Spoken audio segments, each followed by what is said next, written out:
जुलाई महीने की डिक्लेरेशन करने से पहले रुक जाइए, क्योंकि हो सकता है आप भी वही गलतियां कर रहे हो जो 90% लोग करते हैं। यही वजह है कि डिक्लेरेशन लिखने के बाद भी उनके जीवन में कोई बड़ा बदलाव नहीं आता। आज मैं आपको जुलाई महीने से जुड़ी ऐसी गलतियों के बारे में बताने जा रही हूँ जो आपकी मैनिफेस्टेशन की एनर्जी को रोक देती हैं। सीताराम। मैं आपकी favourite YouTuber and favourite life coach rakhi billionaire. मेरे चैनल पर आपका स्वागत है। मैं लॉ ऑफ अट्रैक्शन को स्पिरिचुअलिटी और हनुमान जी से जोड़कर सिखाती हूँ।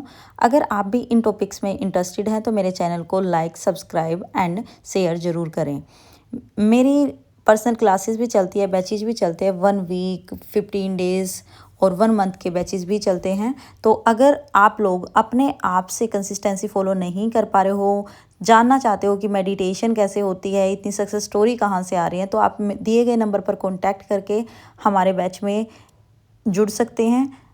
आपको बेसिक से लॉ ऑफ अट्रैक्शन सिखाया जाएगा, जिसमें self love, money, relationship, health and career and spirituality, हर चीज़ पर आपकी पे फोकस किया जाएगा और आपको मेडिटेशन करना सिखाया जाएगा। सारी चीज़ें 1 बाय 1 होंगी, स्टेप बाय स्टेप। हम जूम पर क्लासेस लेते हैं और उनकी रिकॉर्डिंग भी अवेलेबल होती है। अगर किसी टाइम पर आप क्लास नहीं ले पाते हो तो आप उसकी रिकॉर्डिंग देख सकते हो।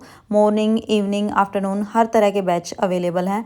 अगर आप ग्रुप क्लास में कंफर्टेबल नहीं होते तो पर्सनल क्लास भी अवेलेबल है। अगर आप के पास इतना टाइम है ही नहीं कि आप 1 मंथ, 1 वीक दो, तो आप टैरो ट्रेडिंग करवा भी सकते हो, क्योंकि उसमें आपको गाइडेंस मिल जाती है एंड जिसकी फ़ीस बहुत ही मिनिमम है। तो शुरुआत करते हैं आज की वीडियो से।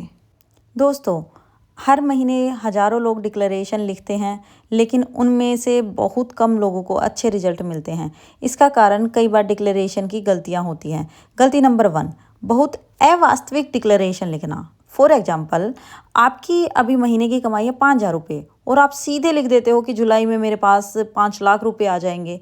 तो ऐसे डिक्लेरेशन पर आपका अपना मन विश्वास ही नहीं करेगा। दूसरों का तो छोड़ो, आप खुद ही विश्वास नहीं कर पाओगे कि मेरे पास 5 लाख रुपए आ जाएंगे। बेहतर होगा कि आप ऐसे लक्ष्य लिखें जिससे आपको इतने बड़े ना लगें एंड पूरी तरह से वो संभव लगें। अगर आपकी कमाई 5,000 है तो मैं यही बोलूँगी कि आप 8,000 डिक्लेरेशन में लिखें, इससे ज़्यादा ना लिखें। या फिर आप ऐसे लिख सकते हो कि मेरी आय लगातार बढ़ रही है, मेरे लिए नए आय के स्रोत खुल रहे हैं, ऐसे भी लिख सकते हो। गलती नंबर 2, ना वर्ड कभी भी उपयोग नहीं करना है डिक्लेरेशन में। बहुत सारे लोग यही बोलते हैं, मुझे पैसों की कमी ना हो, मुझे तनाव ना हो, मेरे जीवन में दुख ना आए। ध्यान दीजिए, आपका फोकस कमी, तनाव और दुख पर ही चला जा रहा है। इसकी बजाय आप लिख सकते हो कि मैं आर्थिक रूप से सुरक्षित हूँ, मैं शांति और खुशी के साथ अनुभव कर रही हूँ। ऐसी चीज़ें लिखो ना वर्ड बार बार यूज़ मत करो। गलती नंबर 3, बहुत देर से डिक्लेरेशन करते हो आप। आपको जो महीना चल रहा है, जैसे कि अब हम जून के लास्ट में लिखेंगे, 30 या 31 तारीख को डिक्लेरेशन करेंगे। अगर आप लेट हो गए हो, आप किसी मेडिकल इमरजेंसी में थे या आप ट्रैवल कर रहे थे, अब भी आप नहीं लिख पाए, तो आप 3 तारीख तक लिख सकते हो। इसको मैंने डिटेल में समझाया हुआ है कि डिक्लेरेशन टाइमली क्यों करनी चाहिए और कब तक हम कर सकते हैं। उसके लिए आपको लिंक डिस्क्रिप्शन में मिल जाएगा उस वीडियो का, आप वहाँ से देख सकते हो। एंड ये आपको बिल्कुल श्योरली यही करना है कि 30 से 31 तारीख तक आप अगले महीने की, नेक्स्ट आने वाले महीने की आप डिक्लेरेशन कर लोगे। मतलब 30, 31 इतनी तारीख तक आप अगले महीने की डिक्लेरेशन कर सकते हो। अब गलती नंबर 4 पे फोकस करते हैं। हर दिन डिक्लेरेशन आप बदल लेते हो। आज कुछ लिख दिया, कल कुछ लिख दिया, परसों कुछ सोचा है, अब आपका पूरा फोकस बिखर चुका है। अब आपने जो डिक्लेरेशन में लिखा था उसकी वो इच्छा तो आपकी अब है ही नहीं मन में। तो सोच समझकर अपनी डिक्लेरेशन बनाएं, उन पर लगातार फोकस बनाए रखें। गलती नंबर 5, सिर्फ लिखना है, महसूस नहीं करना। यही होता है सबसे मेन गलती। आप सिर्फ और सिर्फ कॉपियाँ भरते जाते हो, लेकिन फीलिंग के साथ कुछ नहीं लिखते। डिक्लेरेशन लिखते समय कुछ सेकंड के लिए आंखें बंद करके महसूस कीजिए कि वह चीज़ आपके जीवन में आ रही है। अब एक और मेन गलती बता देती हूँ मैं आपको डिक्लेरेशन की।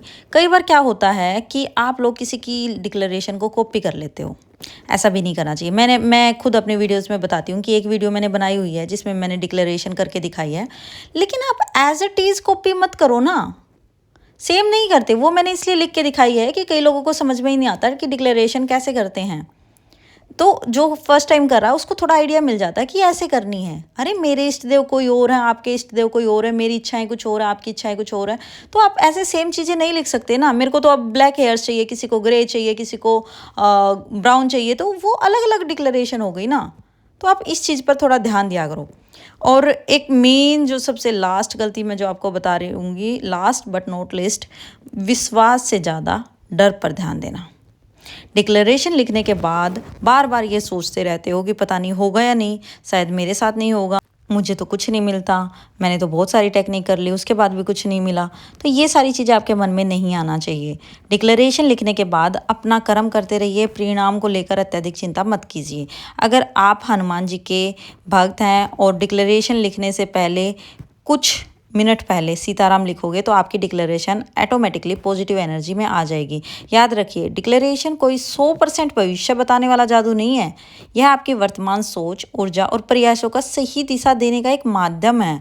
ठीक है, तो किसी भी चीज़ के ऊपर आप ये मत सोचा करो कि मेरे को तो 100% रिजल्ट मिलेंगे, कोई बंदा गारंटी लेगा तो ही लिखूंगी। नहीं नहीं, ऐसे मत करो। और जिन लोगों ने डिक्लेरेशन पहले की है वो अपने रिजल्ट ज़रूर बताएं कमेंट करके। एंड साथ साथ में अगर किसी को डिक्लेरेशन नहीं लिखनी आती और वो फर्स्ट टाइम लिख रहा है तो मैं डिस्क्रिप्शन में उस वीडियो का लिंक डाल दूँगी। मैंने खुद वीडियो डाली हुई है, आपको प्ले लिस्ट में मिल जाएगी डिक्लेरेशन वाली, तो आप वहाँ से जाके देख सकते हैं। एंड जून महीने में एक डिक्लेरेशन ज़रूर करें। अगर कभी ट्राई नहीं की है तो एक बार ज़रूर ट्राई करें।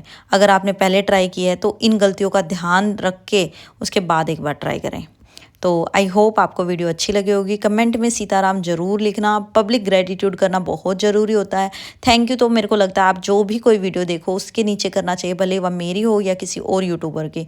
तो थैंक यू करने से आपको उस चीज़ों के पॉजिटिव रिजल्ट मिलते हैं। सीताराम वीडियो को लाइक ज़रूर करना, शेयर ज़रूर करना अपने चाहने वालों के साथ, एंड चैनल को सब्सक्राइब करके मेरी प्यारी सी फैमिली का हिस्सा ज़रूर बनना। Thank you. सीताराम।